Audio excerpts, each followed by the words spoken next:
brought up like a Catholic, but what made him change? What made you change? What was that storyline before? Doesn't he believe that there is a Messiah? Or the Messiah had come, saved us, died on the cross? But I wasn't a Catholic. But I was with a Catholic priest the night that he accepted Islam. And I wanted to know why my best friend, a Catholic priest, had converted. That's a pretty weird thing. A Catholic priest is not like a regular preacher in the Protestant religion.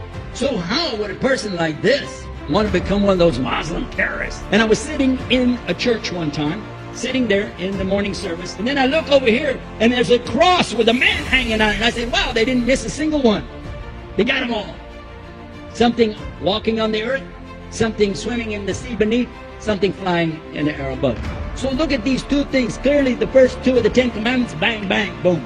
And this is no different from what Prophet Muhammad ﷺ is saying the same thing to his people. So what you see is Muslims practicing the commandments, and you see people claiming the commandments but practicing something else.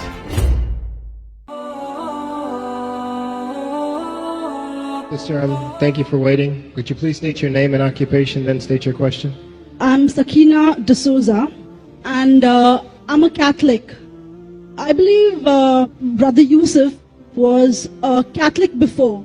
I would like to ask him the simple question. He was brought up like a Catholic, but what made him change? Doesn't he believe that the Messiah is true, or did he ever feel that the religion, Catholic religion, has not brought up any Messiah and the Bible is false? I would like to just know what that means, because he said he was a Catholic before and now he has become a Muslim. What made you change? What was that storyline before? Doesn't he believe that there is a Messiah, or the Messiah had come, saved us, died on the cross? Thank you very much for a good question.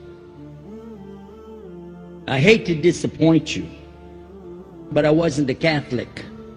But I was with a Catholic priest the night that he accepted Islam.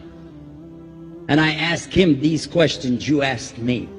Because after all, I was still a Christian, a preacher in Christianity, and I wanted to know why my best friend, a Catholic priest, had converted.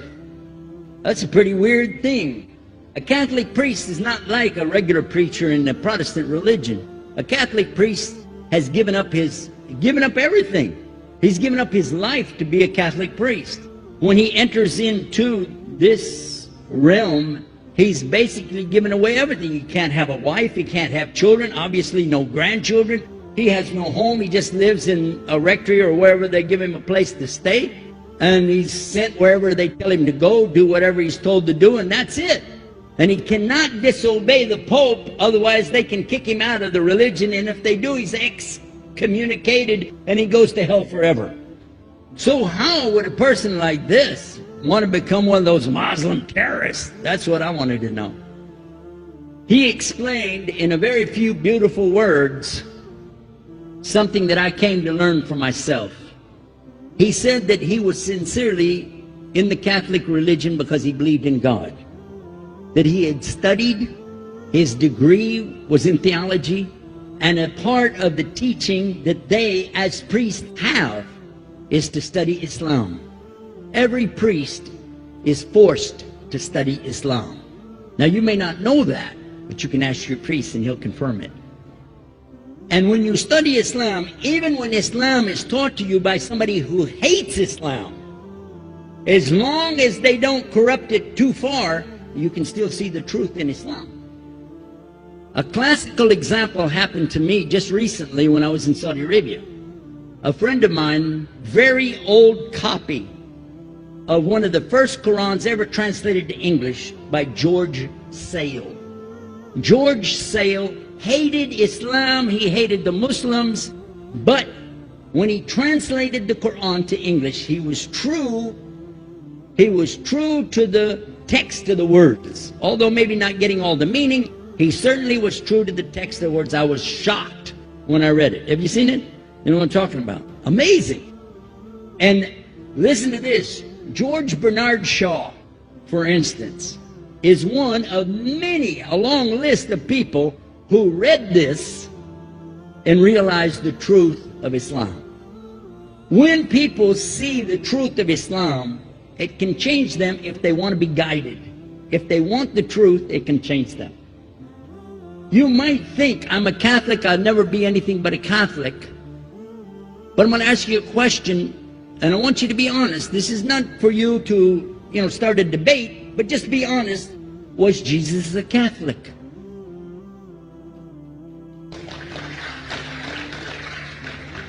And it's not open to debate, so there's no point in opening that up, because you know and I know he wasn't. The Catholic Church was in business about 300 years before Jesus was born. It's on their website. Don't go like this. It's on their website. That's where I took it from. The Catholic Church was really started in Rome by Alexander the Great. Do you know what the word Catholic means? It means universal. It was the universal church for the Roman Empire. If you didn't join it, you could not be a Roman citizen. And it was opposed to the teachings of Judaism and opposed to the teachings of the early Christians for more than 200 and some years. And they were diametrically opposed to each other to the extent that it was the Romans killing the early Christians. Now, if you understand that, and you go to their website and read, they didn't even take over Christianity until the year 325 AD. And when they did, they changed a lot of things. Again, referring to their own website. But if you want to check it in Britannica or Americana or grow your encyclopedias, go ahead and read about the Catholic Church.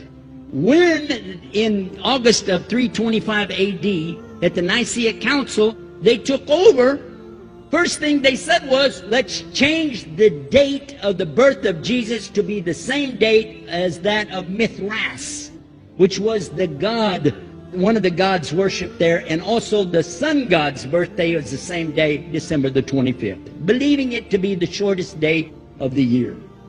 And Constantine was a sun worshiper of Sol Invictus. Go to the website, read it for yourself.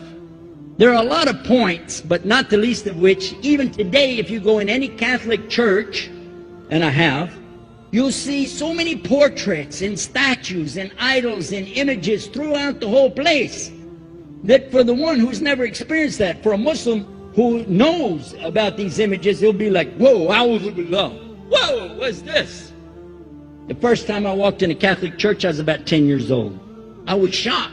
I was shocked at the idols and statues everywhere, because in the Protestant religion, we were brought up to believe that the second commandment was just as important as the first commandment. The first commandment in the Bible, in Exodus, is the same as the first commandment in the book of Deuteronomy. It says, I am the Lord your God that brought you out of the land of Egypt in the house of bondage. You know no other God beside me. Beside me there's no other gods. Thou shalt not have any other gods beside me. How many in this room agree with that commandment? Raise your hand. You notice the Muslims are raising their hand because it means Ashhadu an la ilaha illallah. That's the first commandment for us as well. The second commandment you have clearly says, thou shalt not make any idol, any graven image of anything that creeps upon the earth, swims in the sea beneath, or flies in the air above. And I was sitting in a church one time, sitting there in the morning service, watching, the preacher talk, and, they go on and on and on, and sometimes you lose your train of thought. I was looking. Whoa! On the front of the podium, there was a fish. A fish. For the symbol, make you fishers of men. It had a fish. I said, whoa. Then I looked up above his head at the big stained glass window, and it had a dove, and he had the olive branch in his mouth. The dove is flying, the bird, I said, whoa. And then I look over here, and there's a cross with a man hanging on it. And I said, wow, they didn't miss a single one. They got them all. Something walking on the earth, something swimming in the sea beneath, something flying in the air above. So look at these two things. Clearly the first two of the 10 commandments, bang, bang, boom. Because if you said God is more than one, where did you get it from? When Jesus is talking to his own companions and they ask him, what's the greatest commandment? Mark 12:29. Clear. The greatest commandment is to know, O Israel, the Lord your God is one God. And you have to love him with all your heart, and all your mind, and all your strength. And this is no different from what Prophet Muhammad ﷺ was saying the same thing to his people. Same thing I mentioned in the lecture.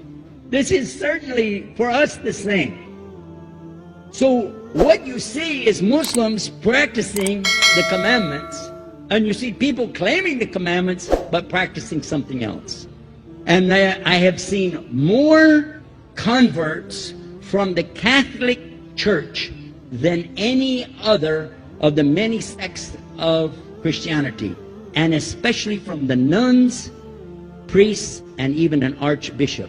And all of them are better than me. Those guys and women that I see do this, they still sacrifice their whole life to get the true message of Islam, not only to you, but to Muslims as well, because we all need to know about it. But thanks for a great question.